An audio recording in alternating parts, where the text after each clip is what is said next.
The Quadrilateral Security Dialogue, or the Quad, has evolved significantly since its inception following the 2004 tsunami. Initially formed as an informal group focused on disaster relief, it quickly dissolved but re-emerged as a diplomatic and strategic coalition in 2007. Japanese Prime Minister Shinzo Abe was instrumental in this revival, advocating for the Quad's role in maintaining a stable Indo-Pacific. The group's initial discussions were centered on common interests like open trade, freedom of navigation, and regional security. Abe envisioned the Quad as a platform for open and transparent cooperation to allow the free flow of people, goods, capital, and knowledge. But the alliance collapsed within a year due to hesitations from member countries. Key factors included internal differences about the Quad's objectives, concerns over China's increasing pressure, and Abe's unexpected resignation, which left the group without its main architect. The Quad remained dormant for nearly a decade until its resurgence in 2017, driven by changing geopolitical dynamics. The rise of nationalist governments in Japan and India, along with worsening relations between Quad members and China, provided a new impetus. India's border conflict with China in the Himalayas and Australia's strained relations with Beijing after calling for an investigation into the origins of COVID-19 were critical triggers. These events, combined with the U.S. administration's tougher stance on China under President Trump, brought the four nations closer together, recognizing the need for a more structured response to China's assertiveness in the Indo-Pacific. Since 2021, the Quad has held 5 high-level meetings, the most recent one during the G7 summit in Hiroshima in May 2023. These summits have expanded the Quad's focus beyond just regional security, encompassing areas such as public health, technology, and climate change. The dark clouds of coercion and confrontation are casting their shadow in the Indo-Pacific. The stability of the region has become one of the central concerns of our partnership. We share a vision of a free, open, and inclusive Indo-Pacific.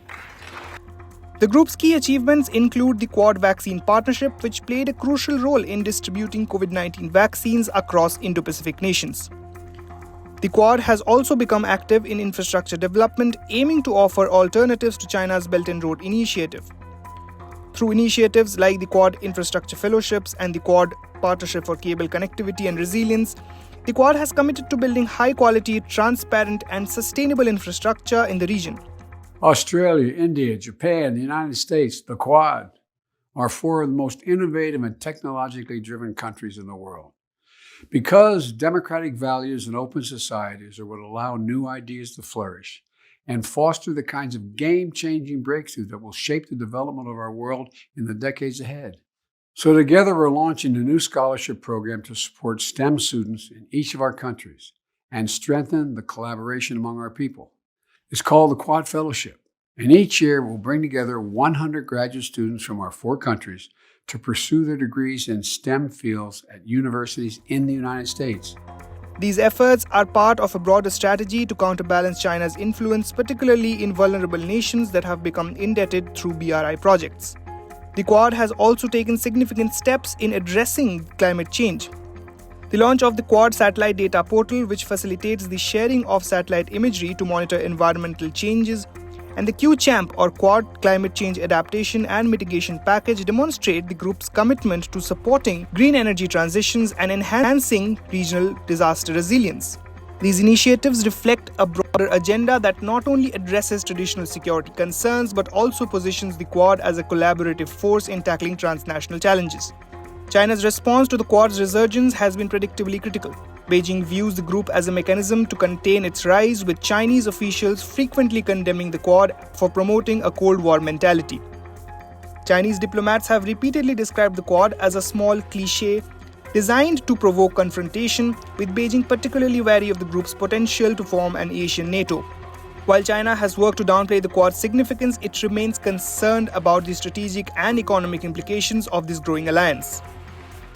日本国内閣総理大臣、岸田文雄です。日本は様々な同志国と協力し、自由で開かれたインド太平洋の実現に向け取り組んできましたが、近年、特に日米豪印の間で実践的な協力が様々な分野で具体化しています。Despite its progress, the Quad faces challenges. Critics argue that the group lacks clear objectives and a formal structure, making it more of a talking shop than a decisive force. Concerns also remain about how unified the four nations are on key issues, given that each country has different priorities and varying levels of dependency on China. For example, India has traditionally been wary of antagonizing China due to their shared border and economic ties, and Australia's historically close trade relationship with Beijing has also raised questions about its long-term commitment to the Quad. However, India's decision to invite Australia to rejoin the Malabar naval exercises in 2020 marked a significant shift in New Delhi's approach, signaling a more robust stance against China. In addition to the Quad, new defense pacts like AUKUS involving the US, UK and Australia have further complicated the security landscape in the Indo-Pacific. AUKUS, which equips Australia with nuclear submarines, has raised the stakes in regional security and reflects the broader alignment of democratic nations in countering China's ambitions. While the Quad is not officially a military alliance, it complements these broader defense agreements by addressing non-military aspects of the geopolitical rivalry in the Indo-Pacific. The Quad has transformed from a dormant diplomatic dialogue into a proactive group addressing a wide range of global challenges.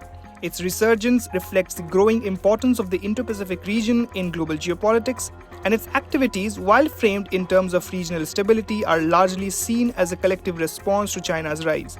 Despite internal challenges and criticisms, the Quad continues to gain relevance as U.S China tensions persist, and its impact on shaping the future of the Indo-Pacific will likely grow in the coming years.